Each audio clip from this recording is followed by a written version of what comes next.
Aujourd'hui, je vais parler de, now that I live in a giant southern state, hint, hint, where Southwest's from, and they've been changing a bunch of their long-standing policies, does Southwest still hold a more unique place in this customer's mind?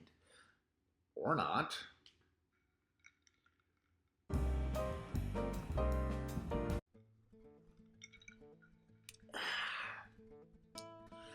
Hey, Zempuck here. So I'll admit, I am no lifetime Southwest fan, but since moving to the great state of Texas, I do use them more often than not. The reason, well, availability is pretty much it, okay? Southwest usually simply has the most options for wherever we're flying to from our home region, that is, of course. Uh, in contrast to me, however, wifey has shown herself to be more of a real fan, right? We actually have even considered recently of getting into Southwest's orbit seriously by getting their branded credit cards for that whole companion pass privilege that comes once a year.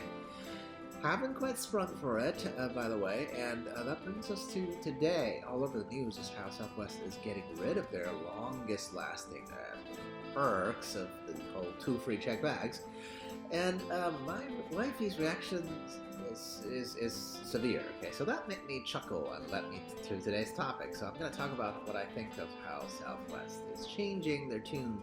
And one of those changes has relegated this airline to the pits of airline doom, aka just like the crappy reputations shared by the big legacy airlines, at least here in the U.S. Right?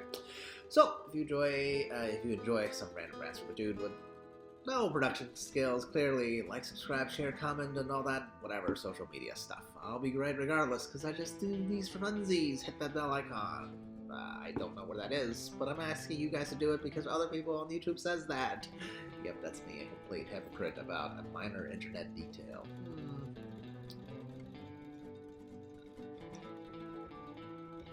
Okay, so let's get the big perk out of the way, right? This whole free check bag things. So you can probably hear from my voice that I'm not that psyched about this perk to begin with. I even think it's kind of funny to call this a perk because I have personally never used this, okay? I mean, seriously, when does the majority of travelers check a bag? Oh wait, I know the rebuttal to this. In my own household, as my wife was incensed that they're taking away this because she has recently used this perk because she did it for our trip to her hometown during this past Christmas season. Reason given is, well, we get a bunch of presents after spending time with her family, or aka my in-laws, and she needs the extra luggage space to drag all that junk back.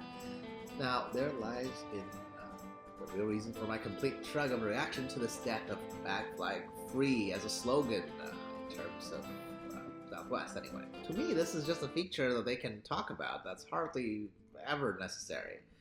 This use case for holiday gifts, between states, like, why is that even a use case? If anything, the death of free check back, I hope, leads to a world where Americans will simply stop it with the incessant gift giving, okay?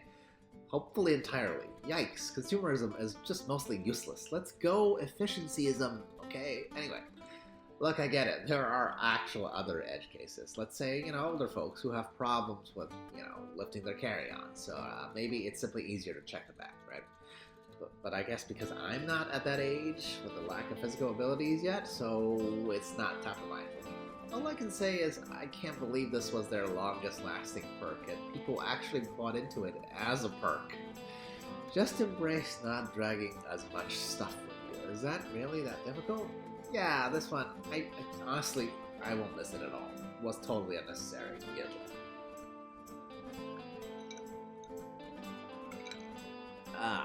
But there's another perk that actually Southwest was well known for, but is going to get rid of, but hasn't yet, and that's the whole boarding process change, okay?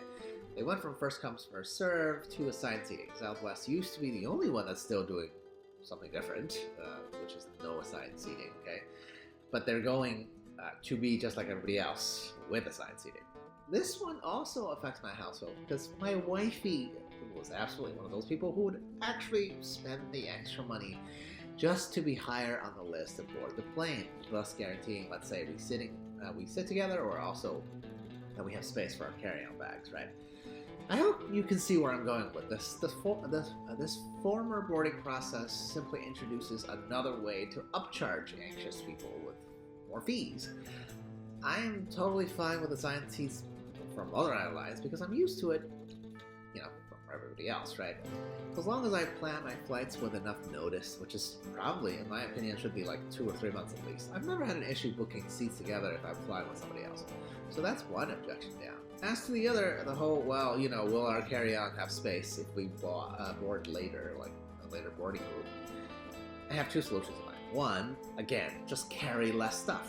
Now, I'm not actually a true minimalism dad at home, but I am when I'm traveling, okay? There's very little reason why a week's full of clothes can't fit into a backpack. Now, I get it, that's not always possible if you're visiting somewhere with colder weather, more volume-free clothes. But who'd want to visit cold weather places anyway? In any case, if that doesn't work and the overhead space do run out, well, every airline that I've been using simply forces you to check your carry-on and inadvertently creating free checked bags for you. So what's the big deal? If anything, now that we know our seats well in advance, that removes one layer of uncertainty. So I would rate the removal of this perk as another good riddance. Who cares? I'm fine with this, okay?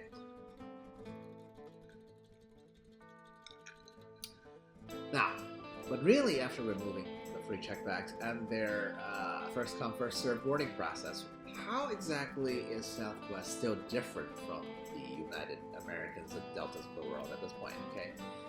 Now, unfortunately, I've got bad news for you, alright? It used to be that big legacy airlines were known as expensive, bloated with features that specific customers might not want, but at least has international connections with other major airlines in their type of networks, and also well known for their fancy lounges at airports.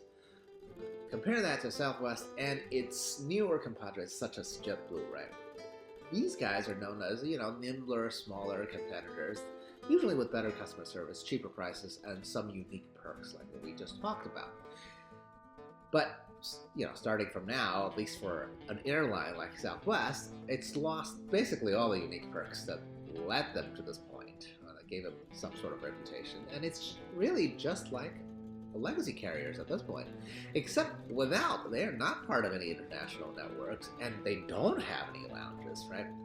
That's basically like worse than the big 3 of American airlines now, okay? I have never seen a single Southwest branded lounge in any airport, and its rewards program won't help me escape away from the US. I mean, do those things matter to you? I'd say for the average American, probably not really, okay? Most Americans don't ever leave the country because it's such a large one, right? And they're probably not really optimizing for airport lounges either, okay? So I guess at best, Southwest is pretty much just like everybody else now, right? At least until they wear out that whole reputation that they spent 60 years building up, right? Most people just buy airline tickets based on price anyway, so I don't think it'll take any time at all for Southwest to lose the shine of whatever customer loyalty they've built up. That's my take. I think it'll take maybe a year, maybe 2 at most. And then people will be crapping all over Southwest just like they crap all over the legacy airliner. Oh well. So, in conclusion, do I think I'll fly less Southwest as a result? Actually, surprisingly, no. The reality is that our decision-making is usually driven by availability and pricing to begin with. Airline travel simply isn't that pleasant unless one's willing to spring for business class, which is a totally different price point, right? And for where Southwest flies for us, aka within the continental US, we never get business class to begin with. So for these kind of short-ish trips of less than, let's say, 5 hours, price dominates. We do fly international sometimes and we do care about lounges, but for those things, I can accommodate with a variety of credit card points and other ways into fancy places. While my wifey feels the loss of the bags and the boarding more than me, I would try to empathize, though I secretly, just kidding, rather openly, feel a sense of glee that hopefully these changes will simply make us leaner travelers, okay? So what do you guys think? Am I insane for wanting to fly places with just a backpack full of stuff? Or 2? Please feel free to yell at me below. Cheers, I'm a Ferocious.